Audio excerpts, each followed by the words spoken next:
నీరు తాగే దెయ్యం. గ్రామంలోని చాయ్ దుకాణం వద్ద సాయంకాలం రామయ్య వృద్ధుడు గ్రామస్తులతో మాట్లాడుతున్నాడు. అరే, సుందరి నది గురించి మీకు తెలుసా? రాత్రిళ్ళు అక్కడ నీళ్లు తాగే ఆత్మ గురించి. రామయ్య తాత, మళ్ళీ ఆ పాత కథ. ఇది నీ చిన్నప్పటి ఊహాగానం కాదా? చిన్నోడా, నవ్వు వస్తుందా? ఆ ఆత్మ నిజం. 10 ఏళ్ల క్రితం ఒకడు రాత్రి నది దగ్గరకు వెళ్లాడు. మరుసటి రోజు అతని శరీరం నీళ్లల్లో తేలింది, ఒక్క చుక్క రక్తం లేకుండా. తాత, అది నిజంగా ఆత్మేనా? ఎందుకు నీళ్లు తాగుతుంది? లలిత, అది శాపం. సుందరి అనే అమ్మాయి నది దాటుతూ చనిపోయింది. మరో గ్రామానికి వెళ్తుండగా ప్రభుత్వ అధికారుల తప్పిదం వల్ల మునిగిపోయింది. ఆమె ఆత్మ ప్రతీకారం కోసం తిరుగుతోంది. ఇది సినిమా కథలా ఉంది.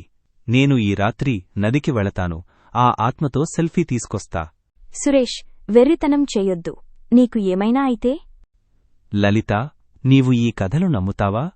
నేను ఏ ఆత్మ లేదని నిరూపిస్తా.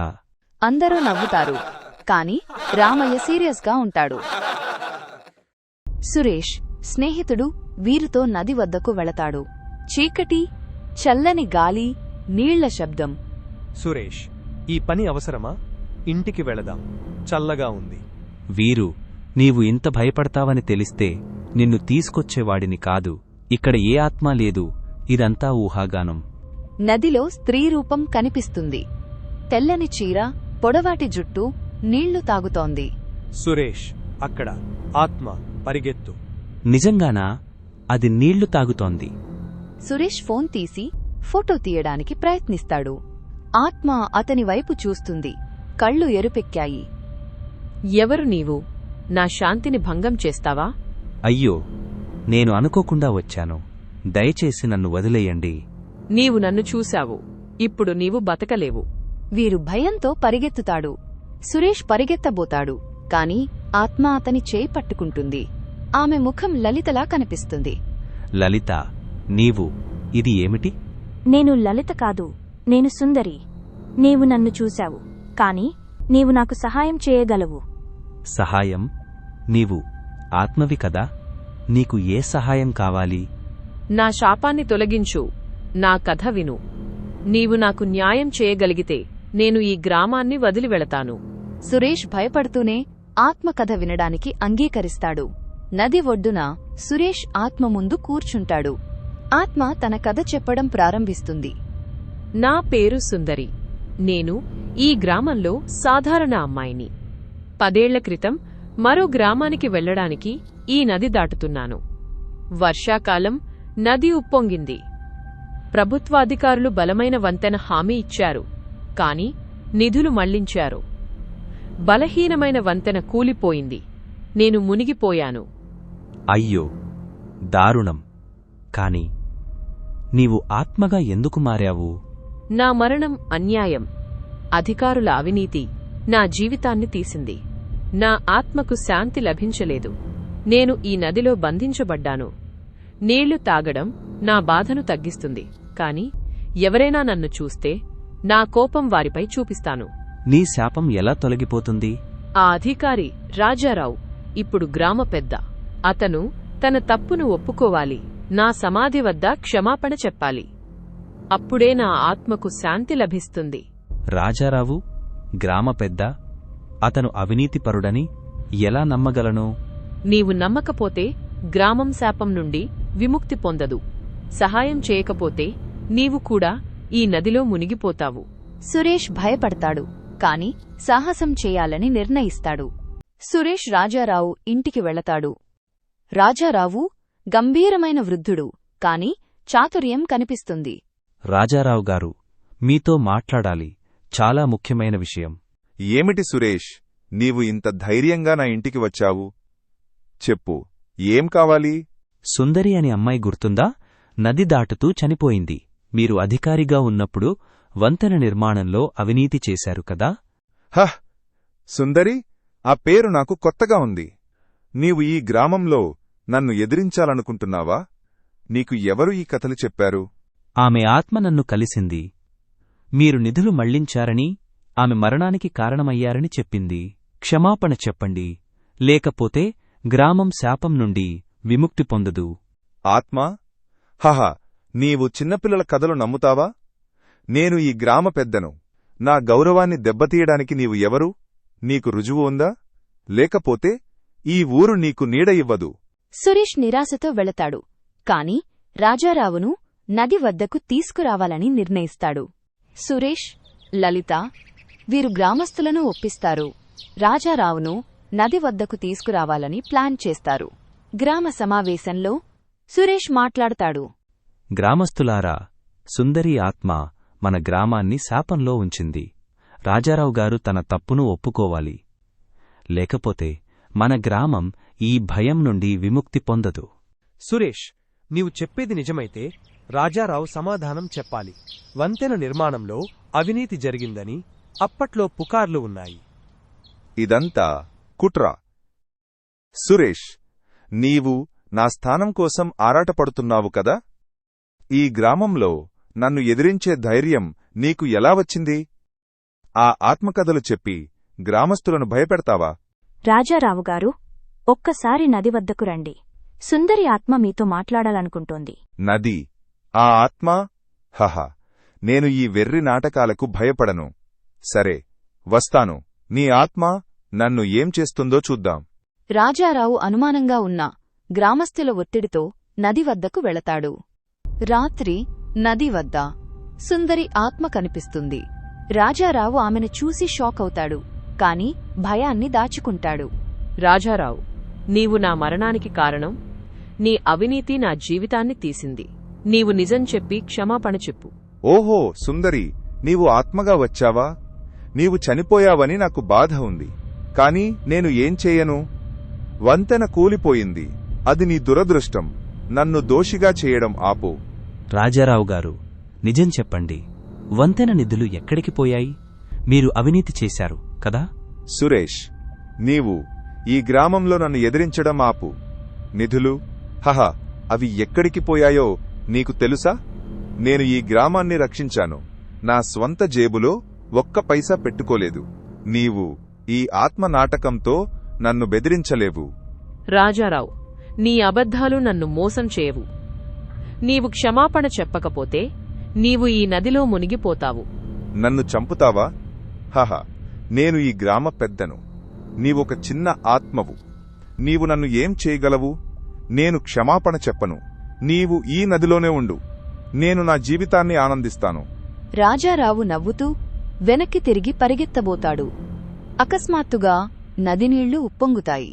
సుందరి ఆత్మ అతని వెనుక కనిపిస్తుంది. ఆమె చేతులు అతని భుజాలపై పడతాయి. రాజారావు భయంతో అరుస్తాడు. వదిలేయ్, నన్ను వదిలేయ్. నేను ఈ గ్రామానికి చాలా చేశాను. నీవు నన్ను చంపితే ఈ గ్రామం నాశనమవుతుంది. నీళ్లు అతన్ని లాగుతాయి. సుందరి ఆత్మ అతన్ని నదిలోకి లాగుతుంది. రాజారావు అరుపులు ఆగిపోతాయి. ఆత్మ అదృశ్యమవుతుంది. గ్రామస్తులు షాక్లో ఉంటారు. అరే, రాజారావు చనిపోయాడా? సుందరి ఆత్మ అతన్ని తీసుకెళ్ళిందా? అవును తాత. రాజారావు తన తప్పును ఒప్పుకోలేదు. ఆత్మ అతన్ని క్షమించలేదు. కొన్ని రోజుల తర్వాత సురేష్, లలిత నది ఒడ్డున నడుస్తున్నారు. సురేష్, నీవు గొప్ప పని చేశావు. గ్రామం ఇప్పుడు శాంతిగా ఉంది. కాని రాజారావు మరణం బాధ కలిగించింది. అవును లలిత, కాని ఆ ఆత్మ నీ ముఖంతో ఎందుకు కనిపించింది? సుందరి నా బంధువు. ఆమె మరణం మా కుటుంబాన్ని బాధించింది. నేను ఆమె కోసం న్యాయం కోరుకున్నాను. బహుశా అందుకే నా రూపంలో కనిపించింది. నీవు సుందరి కుటుంబంలోనివా? అయితే ఆమె శాంతి పొందిందా? అవును సురేష్, రాజారావు శిక్ష అనుభవించాడు. సుందరి ఆత్మ ఇప్పుడు శాంతిలో ఉంది. ఇద్దరూ నవ్వుతూ నడుస్తారు. నది నీళ్లు శాంతంగా ప్రవహిస్తాయి. గ్రామం శాంతితో నిండిపోతుంది.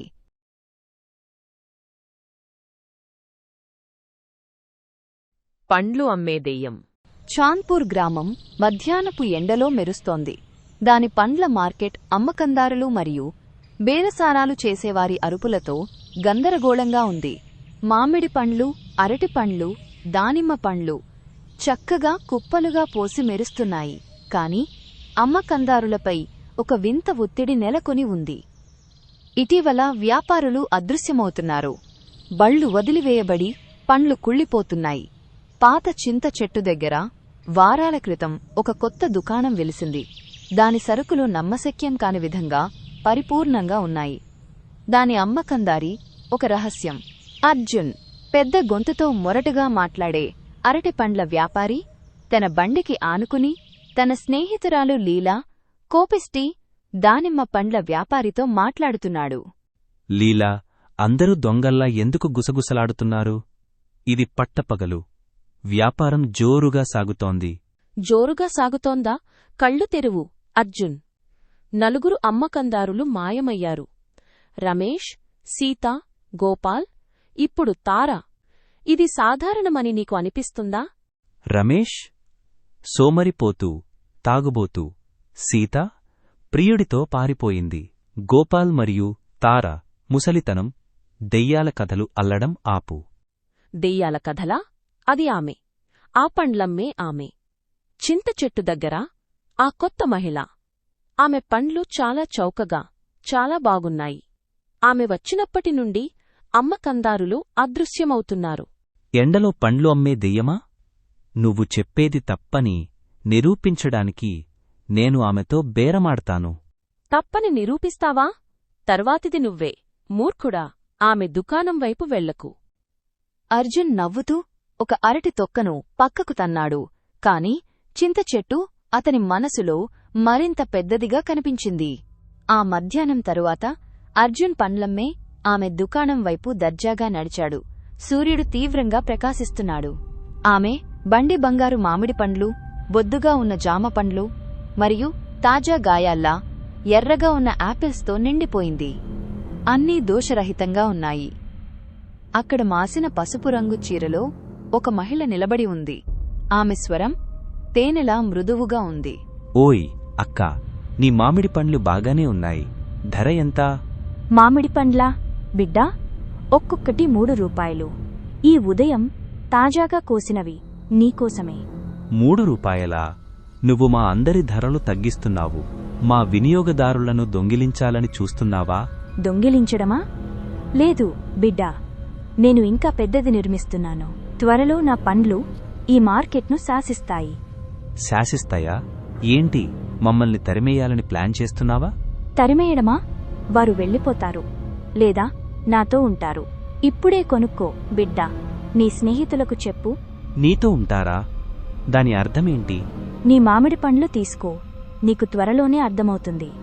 అర్జున్ ఒక మామిడి పండును లాక్కొని వెనక్కి తగ్గాడు. ఆమె ముఖం కనపడింది. నవ్వును బయటపెట్టింది. వంకర పళ్ళు, కాలిన నిప్పు కణికలాంటి కళ్ళు. అతను గుండె దడదడలాడుతుండగా తడబడుతూ వెళ్ళిపోయాడు. రోజులు గడిచాక చాంద్పూర్ మార్కెట్ గందరగోళం అంచున ఉంది. మరొక అమ్మకందారుడు, యువకుడు రవి, అదృశ్యమయ్యాడు. అతని బండి బోల్తాపడి అరటిపండ్లు మట్టిలో నలిగిపోయాయి. అర్జున్ లీలతో పాటు కఠినమైన జామపండ్ల వ్యాపారి మోహన్ మరియు గ్రామంలోని గంభీరమైన పూజారి గురూజీతో కలిసి రచ్చబండ వద్ద వాదనకు దిగాడు. నేను చెప్పాను అర్జున్. రవి పోయాడు. ఇప్పుడు 5 అమ్మకందారులు. అది ఆమె. ఆ పండ్లమ్మే ఆమె. సరే, నేనామెను చూశాను. ఆమె విచిత్రంగా ఉంది. ఆమె ముఖంలో సగం కుళ్ళిపోయింది. కన్ను లాంతరులా ఉంది. ఆమె పండ్లు మార్కెట్ను శాసిస్తాయని చెప్పింది. శాసిస్తాయా? నా జామపండ్లు నా రక్తం. ఆమె మమ్మల్ని లక్ష్యంగా చేసుకుంది. నిశ్శబ్దం. ఆమె మహిళ కాదు. ఆమె ఒక మంత్రగత్తె. పగటిపూట శపించబడింది. ఆమె వారిని తన సొంతం చేసుకుంటోంది. సొంతం చేసుకుంటోందా? ఆమె మామిడి పండ్లలో కలపడానికా? మేము ఆమె పంట కాదు. ఆమె మమ్మల్ని తుడిచిపెట్టేస్తోంది ఒక్కొక్కరిగా. నేను ఆమె నవ్వడం విన్నాను. అది మానవ నవ్వు కాదు. నేను ఆమె దుకాణాన్ని తగలబెడతాను. నేను అదృశ్యం కావడానికి వేచి ఉండను. తగలబెట్టడమా? ఆమె నిన్ను తగలబెడుతుంది. మోహన్, మనం ఆమెను పట్టుకోవాలి. ఈరోజే ఎండలో. పట్టుకోవడమా? ఆమె చాలా ధైర్యంగా ఉంది. ఎలా? మనం ముందు ఆమెను ఎదుర్కోవాలి. తర్వాత ప్లాన్ చేద్దాం. కదలండి ఇప్పుడు. ఆ బృందం ముందుకు దూసుకుపోయింది. వారి గొంతులు గర్జిస్తున్నాయి. మార్కెట్ వారి ఆగ్రహంతో సందడిగా మారింది. సూర్యుడు తలపైన ప్రకాశిస్తుండగా వారు చింత చెట్టు వద్దకు దూసుకెళ్లారు. పండ్లమ్మే ఆమె దుకాణం మెరుస్తోంది. పండ్లు మెల్లగా స్పందిస్తున్నాయి. ఆమె మూలుగుతోంది. ఒక కర్ణకఠోరమైన భయానకమైన పాట పంజాలాంటి చేతులతో యాపిల్స్ను వేరుచేస్తోంది. నువ్వు పండ్లమ్మా? రవి ఎక్కడా? సీతా, నువ్వేం చేశావ్? చేశానా? వారు ఇప్పుడు నా వాళ్ళు బిడ్డా. నా జామ పండ్లు చూడు, అవి మెరవడం లేదా? మెరవడమా? ఆ అరటి పండ్లు అవి కదులుతున్నాయి. నువ్వు ఒక రాక్షసివి. రాక్షసినా? నేను ఒకప్పుడు సావిత్రిని, మీలాంటి అమ్మకందారిని. వారు నన్ను అసహ్యించుకున్నారు. నా వ్యాపారం, నా నవ్వు, నాపై రాళ్లు విసిరారు. నన్ను బావిలో పడేశారు. ఇప్పుడు నేను నా మార్కెట్ను తిరిగి తీసుకుంటున్నాను. నీ మార్కెటా? నువ్వు మాది దొంగిలిస్తున్నావు. దొంగిలించడమా? నేను దీన్ని నాది చేసుకుంటున్నాను. నాతో చేరండి, లేదా మాయమవ్వండి. చాలు సావిత్రి, నీ పగ ఇక్కడితో ముగుస్తుంది. ముగుస్తుందా? నేను మీ అందరినీ ముగిస్తాను. ఆమె దూకింది. ఆమె చీర తుఫానులా ఎగిరింది. పండ్ల కోపంతో ఉన్న జంతువుల్లా వారివైపు దొర్లుకుంటూ వచ్చాయి. ఆ బృందం అరుస్తూ చెల్లాచెదురైంది. ఆమె పిచ్చిది. మన పని అయిపోయింది. ఇంకా లేదు, పరుగెత్తండి. రచ్చబండ వద్ద ఆ బృందం మళ్లీ కలిసింది. చెమటతో తడిసిపోయి, కోపంతో రగిలిపోతూ. సావిత్రి ఒక దెయ్యం. ఆ పండ్లు బతికే ఉన్నాయి. ఆమె మనల్ని తిని బతుకుతోంది. చెప్పాను కదా, నేను నెక్స్ట్ అలా అవ్వను. ఆమె చాలా వేగంగా ఉంది, చాలా క్రూరంగా. మనం చచ్చిపోతాం. చావలేదు, తెలివిగా ఉండాలి. ఆమెకు కొనుగోలుదారులు కావాలి. మనం ఆమెకు పెద్ద ఆర్డర్తో ఎరవేద్దాం. తరువాత ఉప్పు మరియు పసుపుతో ఆమెను పట్టుకుందాం. నేను ఆమెకు ఎరవేస్తాను. నా గొంతు పెద్దది. ఆమె చిక్కుకుంటుంది. నువ్వా? ఆమె నీ నాలుక కొరికేస్తుంది. అర్జున్, నువ్వు వేగంగా ఉంటే కాదు. లీలా, ఉప్పు మరియు పసుపు. గురూజీ, దాన్ని పవిత్రం చేయండి. అది పవిత్రంగా ఉంటుంది బిడ్డా. ఉప్పు మండించడానికి, పసుపు బంధించడానికి. ఈరోజు ఆమె ఓడిపోతుంది. రవి కోసం, అందరి కోసం ఆమెను అణిచివేద్దాం. మధ్యాహ్నం తీవ్రంగా మండుతోంది. అర్జున్ దుకాణం వైపు నడిచాడు. గొంతు ఉరుముతోంది. మిగతావారు ఉప్పు మరియు పసుపుతో దాక్కున్నారు. సావిత్రి నవ్వు ఆమె పాడుబడిన ముఖాన్ని వంకరగా మార్చింది. సావిత్రి, నీ జామపండ్లు చెత్త 50 కాయలు 20 రూపాయలకు ఇవ్వు. 20 రూపాయలా? నువ్వొక మోసగాడివి బిడ్డా. 30 లేదా నా సరుకులో చేరిపో. చేరడమా? నేను నీ కొనుగోలుదారుడిని. 10 రూపాయల కోసం నన్ను కోల్పోతావా? కోల్పోతానా? నేను నిన్ను ఎప్పటికీ ఉంచుకుంటాను. ఆమె దూకింది. పంజాలు చీల్చుతున్నాయి. లీలా మరియు మోహన్ బయటకు దూకి ఉప్పు విసిరారు. మండిపో మంత్రగత్తె. ఇదిగో తీసుకో. వద్దు, నా పండ్లు, నా సింహాసనం. ఆమె తూలింది. ఆమె కాంతి మసకబారింది. గురూజీ మంత్రాలు చదువుతూ పసుపు విసిరాడు. ఓం శాంతి. బంధించబడు సావిత్రి. పట్టుకున్నాం. ఆమెను కింద అదిమి పట్టండి. దుకాణం కంపించింది. పండ్లు బురదగా కరిగిపోయాయి. సావిత్రి కుప్పకూలింది, బందీ అయింది. ఉప్పు మరియు పసుపుతో కదలకుండా చేయబడిన సావిత్రి స్వరం పగిలిపోయింది. ఆమె ఆగ్రహం ఏడుపులుగా మారింది.